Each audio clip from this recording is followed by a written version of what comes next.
Welcome to the Medical Minimus Podcast, your source for memory techniques and accelerated learning in higher education. Now, here's your host, Chase DiMarco.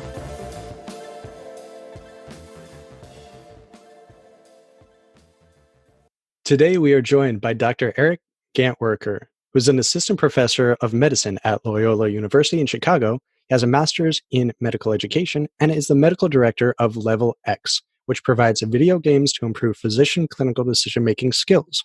Some of these games include CardioEx, PulmEx, AirwayEx, and GastroEx, and these can be used to hone physician procedures and skills. Today, we'll discuss how medical games can increase physician and medical student abilities and expertise. Eric, how are you doing today? I'm doing great. The only thing for you is I'm an assistant professor of otolaryngology, not medicine, but I'll take it. That's totally fine. Sorry, I must have gotten that somewhere else. Yeah, no, that's okay. I'm doing great today. How are you? I am doing great. It's going to get a little warm today. It's getting into the summer heat in Florida, but I think I'll be able to survive. Maybe. Maybe, exactly. It's actually almost in the 60s in Chicago today. It's actually really, really warm. I'm jealous. If it weren't for the whole coronavirus thing, I'd probably be trying to travel somewhere else a little cooler during this part of the year. But absolutely. Yeah, let's go into a little bit more about you. You have this medical education background. You're an assistant professor, and you have these games coming out that are really interesting. I played them about a year ago. And what led you into this in your educational background and direction? Yeah, so I always had an interest in teaching and education in general. After I finished my training, I did my fellowship in pediatric otolaryngology in Boston. I stayed on and got a master's in medical education, and my specific interest area was in educational technology, the cognitive psychology of learning, and educational research. So that was sort of the focus of my master's degree. I had some opportunities to advise for a couple companies that were doing some educational technology type things, and those really sparked my interest. I had an interest in games for learning as well and took some classes as well in Boston. I sort of focused on that and did some reading and thought it was a huge opportunity. And luckily, one of the companies I advised for was in that space. And so I started out as an advisor for LevelX about 4 years ago, and then came on as the medical director back in March of 2018. And continue in that role while practicing clinically about 50% of the time. Wow, that sounds so fun. And anyone that's a fan of the show knows that I have an education background in educational psychology. We have a lot of cognitive psychology experts on too to explain how to best learn, how learning how to learn actually works. And I really appreciate that you have this background too when tackling the gamification aspect of this medical training. Yeah, absolutely. I mean, I think it's a huge opportunity space, and a lot of people have looked in, primary education, secondary education, at how games can actually teach. And I know you had a previous guest who talked about James Paul G's book, and James Paul G, his book was a huge spark plug for me, and really understanding how games are actually learning and how they are a direct extension of what could be in education and how we can use games effectively. And I really thought for medical education, nobody was really doing that. And some people have done it a little bit here and there, but there's just a huge potential for games and learning in medical education when we have such a high volume of really complex things to learn. Yeah, that episode with Keegan Longwheeler, I think it was episode 38 or 39, was really interesting. And I explored his material a little bit since I was trying to play around with a choose your own destination game style for questions. And there's so much potential there, but no one's really explored it to too much extent, I guess, except for you guys in the medical education field. That book is still on my to-do list. I'll have to get that you got to read it. It's fantastic. There's very few times you read a book that changes the way you think about things. And James Paul G's book changed the way that I think about domains. It changes the way that I think about expertise. It changed a lot of the ways that I think and really framed my current perspective on a lot of things involved with just education in general, let alone with games and education. I mean, I listened to that episode and it was really, really good hearing sort of from his perspective and, both of you having a lot of extensive educational backgrounds. I think it's revitalized some of my passions. I think I hear a superhero team up coming on in the future. Definitely. I know after that interview in particular, I started reinvestigating some of the topics that I had left off before. There's only so much time in the day. And I went through, took a few more Coursera courses just to see what was out there. And they're fun, but I really need to get that book and maybe a few other materials that have been recommended to me and explore this further when I have a little more time. But I definitely think that there has to be some great ways to implement this all the way into the pre-med and medical education spheres as well. Have you guys seen anything along those lines or know any research about that? Yeah. So, funny enough, you mentioned that I actually worked on some of the edX platforms, and one of the edX platforms that came to the Harvard Medical School called HMX. I sort of worked on the precursor for that. That was my thesis project. So, I've lived in the MOOC era, and I learned from a lot of the folks at MIT and the Harvard School of Education that were involved in some of the MOOC stuff. So that really also sort of gave me a really good understanding of how e-learning is sort of formatted and presented. So I think in general, the way that medical education is taught is obviously very antiquated. We're all yearning for something different. And we realize that experiential learning is so much more important than sitting passively listening to a lecture. And we've seen a lot of medical schools that have changed the way that they have taught, but it's a very, very slow change. Case method, which started in the law school, actually, that came to the business school that popularized it, is now just in the last 5-10 years really coming to medicine in the medical school level. I think we're seeing sort of people changing the preclinical setting, adding more longitudinal clinical experience so that they can really contextualize some of the learnings that they're having. And I think games have a huge opportunity to do that. I think having somebody go through a game is way better than having them sit through a lecture, especially, with the flipped classroom model that people are trying to, introduce and revitalize, that, dates from 80 to 90 years ago, but it's been revitalized with the whole internet and, learning management system platforms that, listening to a recorded lecture prior to coming to class, again, for concept understanding, it's very passive and it's not interesting. It's not fun. And so people disengage, and anytime they disengage from something, the learning is obviously going to be low, as you know. If you can actually get them in more of an activated state and high emotional state, then you can actually tie very closely that learning to that emotion, and it actually will perpetuate itself. And that's how games teach people how to play the game.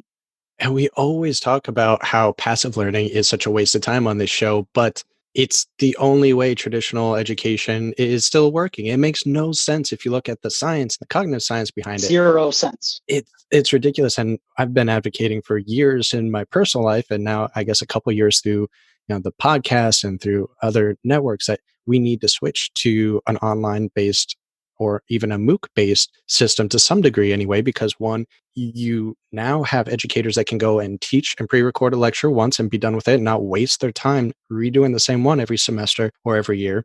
Two, you'll get the highest quality instructors because, you don't need a separate professor at every school. You could technically form some sort of network between different schools or just have a MOOC that you get the best quality of instructors that can satisfy the widest range of students. Three, you have the distance there. You can reach everyone because it's online. It's like everything we're doing is backwards, and every other educational profession that I'm aware of has adopted online education to a much greater extent. A lot of my past degrees were there. They even have online law degrees. And one of my goals was to be the first one to start an online medical college here, but I guess that's probably going to be taken out of my hands now with the current pandemic forcing people to make the change. But yeah, the one silver lining with the COVID is telehealth, teleeducation, distance learning. You bring up a good point, and I do a lot of faculty development around the country, trying to teach people the cognitive science of learning and why active is much better than passive learning. I try to empower them to be able to change the way that they present and ask them not to lecture, but to discuss. So anytime I actually give the talk, it's a discussion. So you try to leverage the prior knowledge and use adult learning principles to bring in all the participants into a learning experience. And you're just the orchestrator of that experience. And I try to empower them to do the same with their students. If nobody is participating, nobody's paying attention, then they're not learning, and you're just wasting your time and theirs. And how can you actually use technology? How can you use some of very easy science, audience response system, things like that, to make it much more active? And I also tell them to swallow their pride. I tell them the age of the sage on stage is gone. There's plenty of people out there that if we stuck them in a room for 4 years and gave them access to the internet, they would learn exactly as everybody else who's going through the medical school. And they need to understand that their role is not for content delivery. It is for concepts. It is for problem solving and novel applications of knowledge. And that is their role. It's not content delivery anymore. Yeah, they can switch from being lecturers, professional lecturers, to actually being educators and taking a more one-on-one approach and tackling those difficult concepts. I love it. That's all right. I'm getting excited here. I listened to your Florida Mensa talk. Yeah, thank you. And I was getting super excited because that's all the stuff I talk about, all the cognitive science of deliberate practice, of space repetition, of interleaving, of all these things that I talk about. The only one you didn't mention is one of my favorites, which is the zone of proximal development. So next talk you give, please incorporate Vygotsky's zone of proximal development, because that has been one of my favorites, especially when you're talking about games, because games do that so well. Yeah, I forgot about that. I haven't read about him in a couple of years now, so I didn't even think about it. And that talk was interesting. I'm so glad that I got to do it, but it was very broad because we had such a broad audience. So definitely next time I maybe give a lecture at a school or something like that, which I'm curious about doing. If anyone out there would like me to come visit their school, just let me know or talk to your administration about it. I'd be happy to come and give a discussion. Faculty development, man, that's where it's at. Teaching the new generation how to use the kind of psychology of learning to actually their advantage. Exactly. So, all right, if we're taking these concepts, we're getting back into gamification a bit, and we see that there's definitely some science behind the benefits, and it's just so much more engaging. It's not passive, it's more fun. I think one of the better applications that I've seen was many, many years ago with Khan Academy, and they actually have this math mission. And whenever you get a question wrong, it'll link it to the section of the video that explains it too. And that sort of immediate feedback and direction I thought would be perfect for medical question banks. And I tried to explore it with them many years ago, couldn't get through to anyone that was high enough up there, and tried to explore it through the choose your own destination type thing, but couldn't get anyone to really work with me on that. So maybe with everything else going on, now would be the perfect time to start implementing these gamified and interactive skill sets and methods in medical education to some degree. Absolutely. A lot of schools have made a big effort to try and change the way that sort of this material is presented. You see a lot of team-based learning, problem-based learning, case-based learning that's really coming to a lot of the medical schools. And that's, knowing that active learning is really the way to go. Some schools have actually adopted game modes to some of their learnings. I have a really good friend who's a tenured professor at UT Dallas who built a mod for Minecraft. It's called Polymer Science. So within Minecraft, they can actually build the machines that process the different petrochemicals. And actually they can see and understand as they build these things. It's a very constructivist model. They can actually understand how the chemicals are derived from each other, and all using Polycraft that he created. He's published on it. It's fantastic. If you guys haven't heard about Polycraft, I strongly recommend looking at Walter's group. The other is there was a group at the Harvard School of Education that made something called EcoMUVE. EcoMUVE, M-U-V-E, was a ecology learning platform that they used, and MOVE stands for multi-user virtual environment. And so what they tried to teach, and I think it was an undergrad class, they tried to teach ecology and how the inter effects of different systems are on each other in the ecosystem. And they had to solve a problem. I think the problem was all the fish were dying in the river or the lake. They all had to do their own little part to figure out what was going on. And they talked about rangers and things like that. And it's all about learning through doing. And that was, a really cool example for me about how you can get a classroom around one game and one mission and actually learn through doing, which was a really cool model for me. Wow, no, I haven't heard of those. I'm definitely going to have to check them out, and I'll put them in the show notes for this episode too, for all the listeners.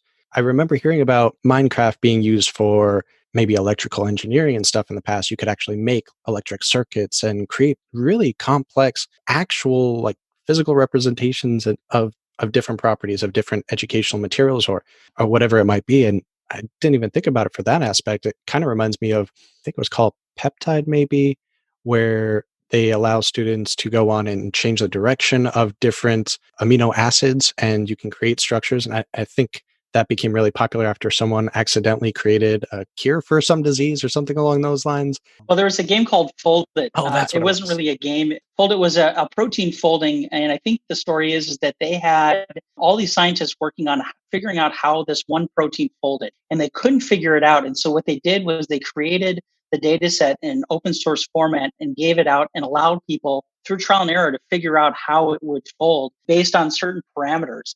And they figured it out. So people who were not scientists figured out how this protein folded, and it turned out to be true.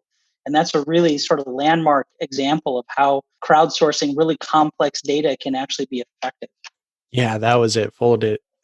That is just amazing how something like that can come to be. I guess a lot of medical or scientific experiments and breakthroughs happen by accident, but when you're increasing the number of people playing around with it, you're going to increase the chances that you come across that good accident. Absolutely. And, the other thing is that one thing I do want to touch on is, a lot of people are looking at how games can be used for learning. And we have this whole, burgeoning evolution of games for learning in serious games. And the one thing, coming and working at a studio that creates games that has been drilled into me is understanding where sort of the superficial game mechanics live versus the deep psychology of games. And, we try to avoid the term gamification only because a lot of times what has happened is people are taking some of those superficial layer of game mechanics like leaderboards and badges and scoring and competition, and not really truly understanding the deep psychology that is games to foster and leverage those things to create learning experiences, or actually creating fun experiences that just happen to give you some learning on the side. So I really want to caution people who are trying to use games for learning to really understand and talk to a game designer to understand they have a deep knowledge of the psychology of games, all the different loops that go into games and all the different intricacies that you don't always see on the surface and you don't totally understand. That is a good point. You can make interesting games that keep your attention and have no value, and games that are designed to have an intellectual goal but be very boring, and trying to kind of meld those together is sometimes very difficult. Yeah, and the example I use is Math Blaster, so when the goal of the game is aligned with what the learning is, oftentimes it's not very fun or interesting. The most interesting, intriguing games is where you have to use your knowledge or skill to play the game, and the goal is tangential to your skill. And as you gain skill and knowledge, you are better able to play the game and achieve that goal, which is not exactly what the learning is. And Math Blaster was a good example of that, where the goal of the game was the learning. So it really wasn't fun. In games, there's a term chocolate covered broccoli, where you basically add very superficial elements onto something that's not fun and expect it to be fun. We've seen this also with the flipped classroom model, where people like, we tried flipped classroom, it didn't work. And I said, okay, well, what did you do when you did the flipped classroom? Well, we gave them recorded lectures from the last 30 years and made them watch it. And then we talked about it in class, the same content. And I said, well, that's not the flipped classroom's fault. That's not what it was designed for. The same thing happens in games. People say, well, we tried games and they didn't work. Okay, well, tell me, what did you actually do? What was the model? What did you actually try to achieve with this? And what were the goals? And games do a really cool thing where they give you interesting choices, give you immediate feedback on the result of that choice, and then allow you to go back and make a different choice. And that is something that needs to be harnessed when we're in games, is that rapid trial and error and giving feedback just to be able to allow them to learn how to play and use their skills and gain knowledge and skills as the game progresses, and not make it obvious. Yeah, that is definitely a difficulty. And I think I find in the research a lot when it comes to flipped classrooms, when it comes to mnemonics for studying, when it comes to a lot of these more, can't think of the term right now, they're more difficult to test, or they are often set up incorrectly. And then it develops this conflicting evidence. And it's not necessarily the researcher's fault all the time. They just either didn't have the expertise, such as often the case in medical mnemonics, for instance. It's a skill that needs to be developed before you can try to test others on it. And I guess in those types of classroom settings, they're good at certain classroom settings, the traditional classroom, but they're not experienced necessarily in how to make an effective flipped classroom. So we get this confluence of conflicting information, and it can make a lot of people hesitant to try to experiment with implementing these more efficient learning styles and environments. And one of the things you've talked about in the past is the idea of deep understanding. And I think that comes from not having a deep understanding of what the goal and the power of flipped classroom can be. And the same thing with games. They just don't have a deep understanding. And so you either need to get the knowledge yourself, or you need to hire somebody like an instructional designer or a game designer to actually help you with designing for effect, essentially. Agreed. It's just like mentorship in any other field. You need someone that knows more than you to make sure you're on the correct path and not straying or not confused about a certain subject. And I have to wonder then, with all of these technologies that we're talking about, what can a student maybe do now to improve their studies? Is there anything out there that you're aware of that they can maybe implement, or any gaming technology that they should try to look into? Yeah, I mean, there's a lot of different opportunities, and sometimes it gets conflated between sort of e-learning or online learning resources and what actually is a game. That's always a huge discussion. That is this a game or is this just an e-learning resource? A lot of learning management systems versus something else that's available out there. I'd like to take a quick moment to announce that the Online Medical Education Summit tickets are now available. So get your free tickets at freemed.org/OMES. Tell your friends about it. Tell your teachers about it. Tell anyone that would be interested in this medical education materials about this event. It's going to be a fun, free event where you can come and listen to our many expert lecturers, discuss any questions you might have with resources out there, such as Picmonic, such as Kaplan, and tons of other online resource materials. Also, we'll be hosting our last Medical Mnemonist meetup in a few days, and that'll be on the 24th. I know previously in the last meetup I said the 20th. I had the date wrong, and I've been a little behind on getting everything updated on the website because there are some big changes coming. More on that to come in the next episode. But for future materials and archive materials from the last couple meetups, you can go to freemeded.org/meetup. I think, from a medical student standpoint, there's so many resources. I think one of the biggest problems you have is actually paring down the resources and the sources to be able to get best information. I think that there are some good question banks. There's some good online drawing sources. I forgot, I'll think of the name and I'll get it to you. There's one where they can actually go through little animations for learning complex principles. And, I think that using some of those principles of actually trying to draw out your thoughts. So I've seen a lot of people do that on their own.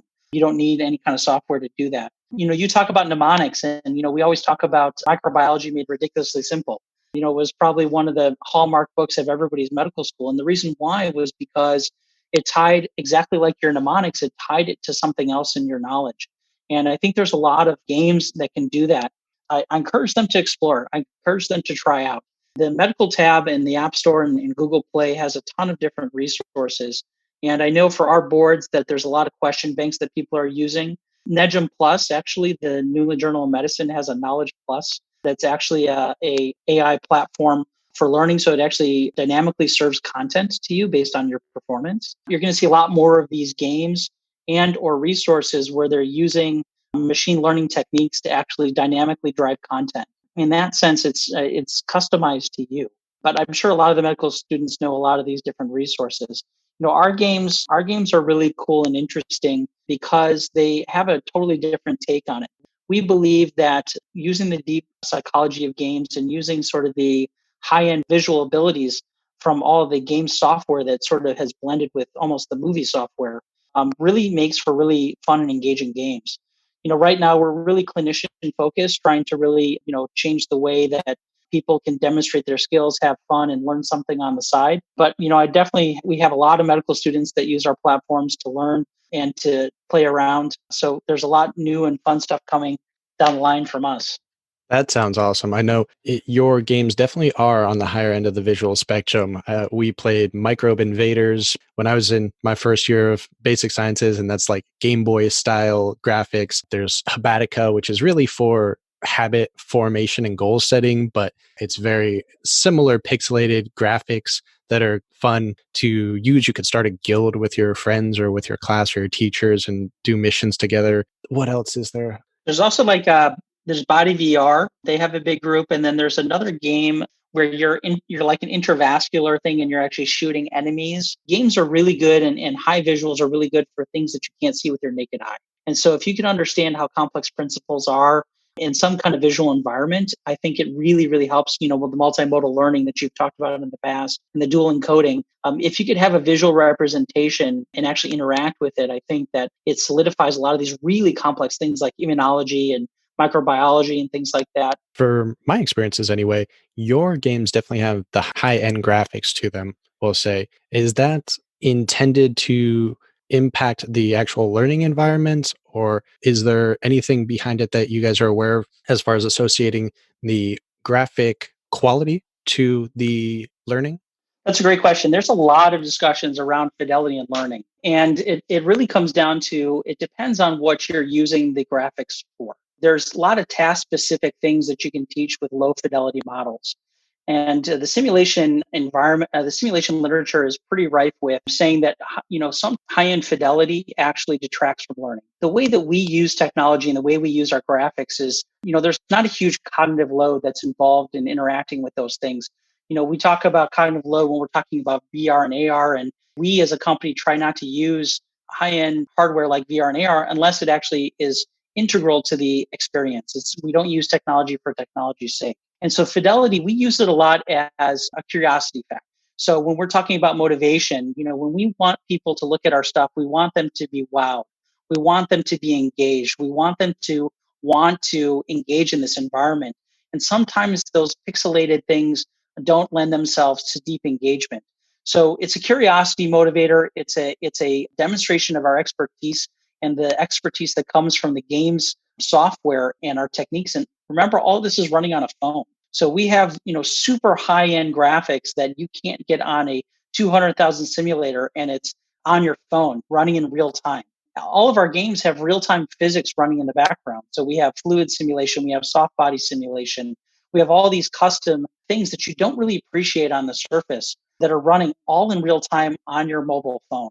So I think we use high-end graphics for a multitude of reasons. Number one, we can. Number two, we think it's really interesting and it really drives up the motivation to want to play our games.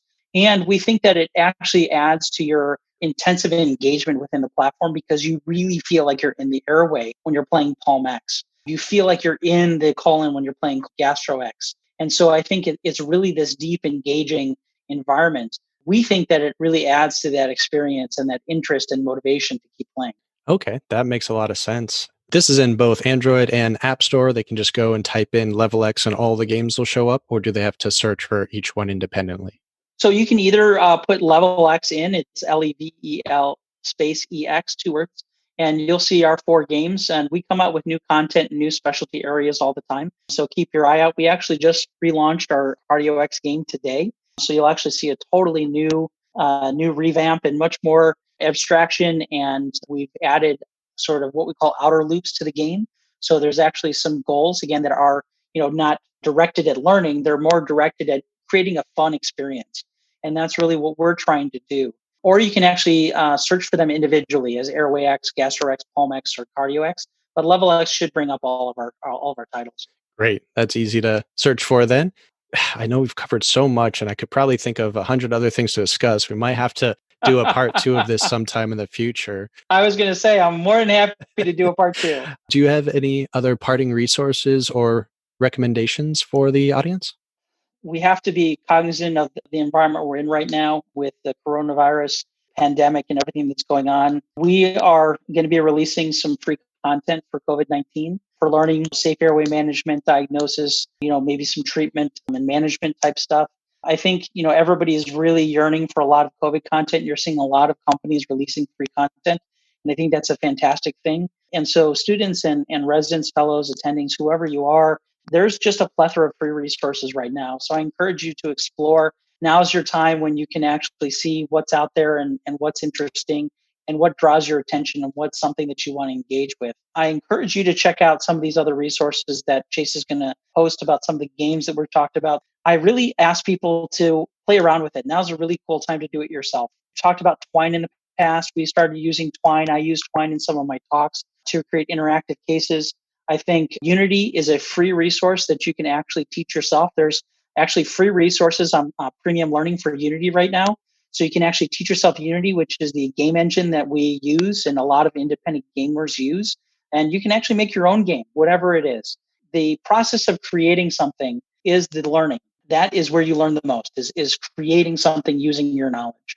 And I encourage you all to do that. I love it. I love it. Well, hopefully you guys will start coming out with some medical student materials in the near future. And, if you need a little help, wink, wink, nudge, nudge, I'm here for it.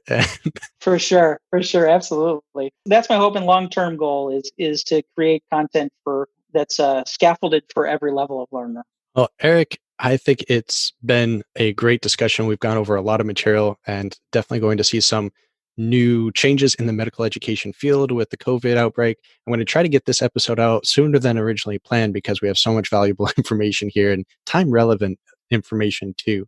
But I want to thank you again for coming on the show and talking with us. Thank you so much, Chase. Thanks for having me.